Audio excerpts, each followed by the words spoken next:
آج کا دن جو رات میں نے کہا سیاہ کالی رات ہے وہ اس باعث ہے جو غزہ میں ہو رہا ہے، وہاں زمین پلسٹر کی جا رہی ہے، کوئی مر گیا ہے کوئی زندہ ہے، اور مسلمان سارے ممالک اس طرح جیسے اسٹیڈیم میں بیٹھ کے تماش بین دیکھ رہے ہوتے ہیں، تماشا یا گیم،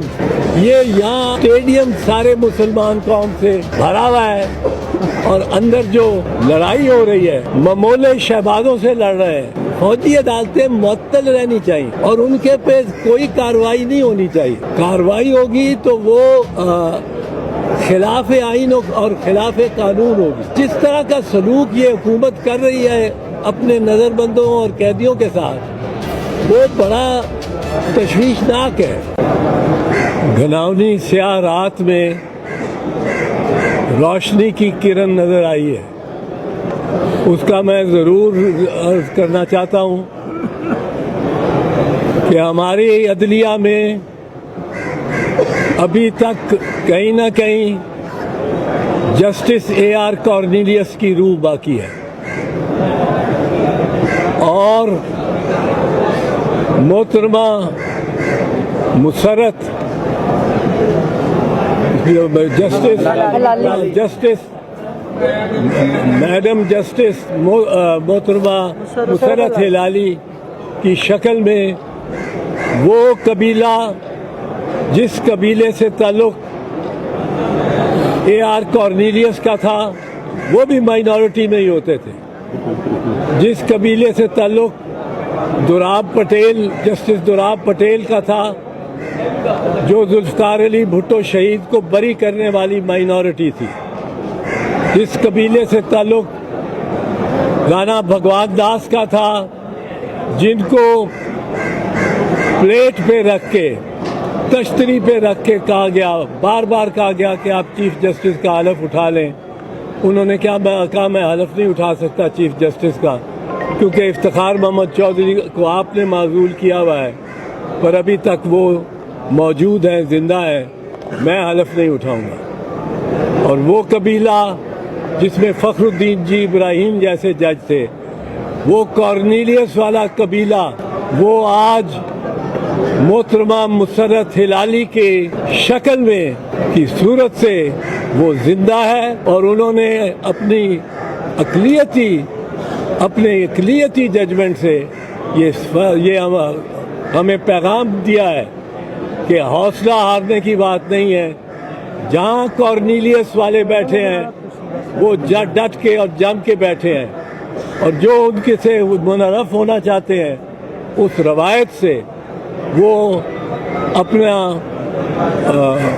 اپنی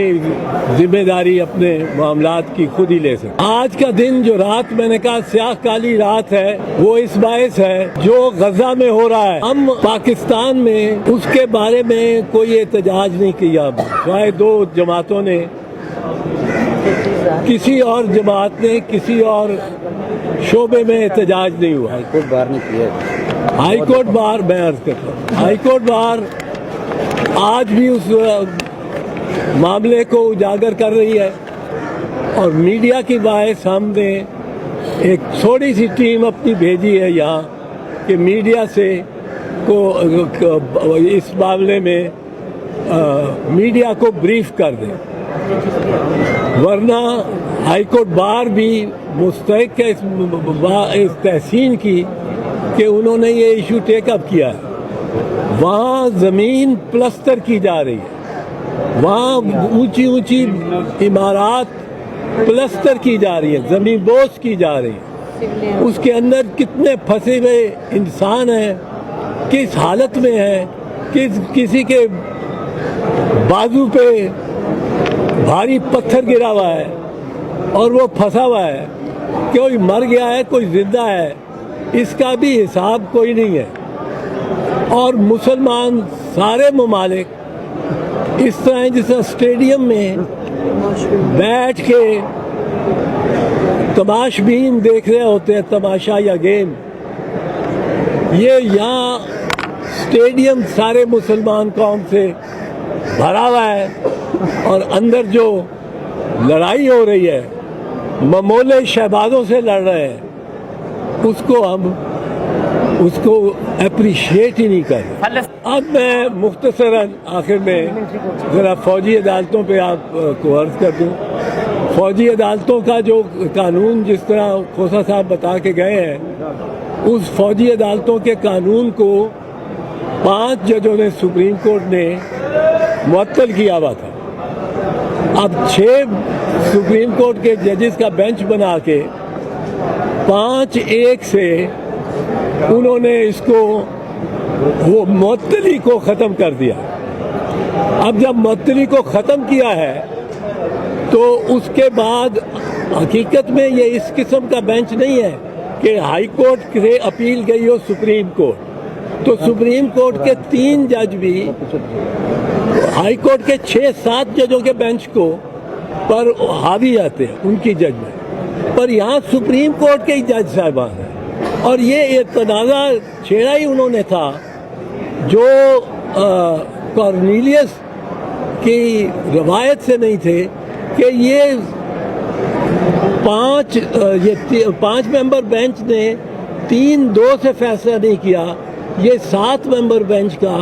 4-3 سے فیصلہ اس کے مخالف ہونا چاہیے تھا. اگر وہ 4-3 اور 3-2 کا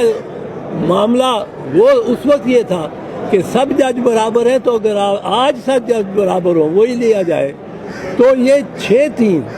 5 اوریجنل ججز اور 6ٹھی محترمہ مسرت ہلالی صاحبہ، یہ 6-5 کے فیصلے سے وہ عدالتیں فوجی عدالتیں معطل رہنی چاہیے اور ان کے پہ کوئی کارروائی نہیں ہونی چاہیے. کارروائی ہوگی تو وہ خلاف آئین اور خلاف قانون ہوگی. آخر میں یہ ذکر کرنا ضرور چاہتا ہوں کہ جس طرح کا سلوک یہ حکومت کر رہی ہے اپنے نظر بندوں اور قیدیوں کے ساتھ وہ بڑا تشویشناک ہے. اور خواتین کے ساتھ خدیجہ شاہ کو اور صنم جاوید کو جس طرح وہ اب کوئٹہ لے گئے، یہ ایک انہوں نے نیا کام کیا ہے، پہلے کبھی نہیں ہوا تھا. پہلے ہوتا تھا جرم اگر ہوا ہے سول لائنز تھانے میں تو عمارت کو آپ چاہے آسمان تک لے جائیں وہ سول لائنز تھانے میں ہی کا کیس رہتا تھا. اب یہ کرتے یہ ہے کہ جو ایک بندہ کوئٹے میں بیٹھا درخواست دے دیتا ہے وہ کہتا جی ہوا تو کام ادھر ہے لاہور میں لیکن مجھے یہاں تکلیف ہوئی ہے یا میں اس سے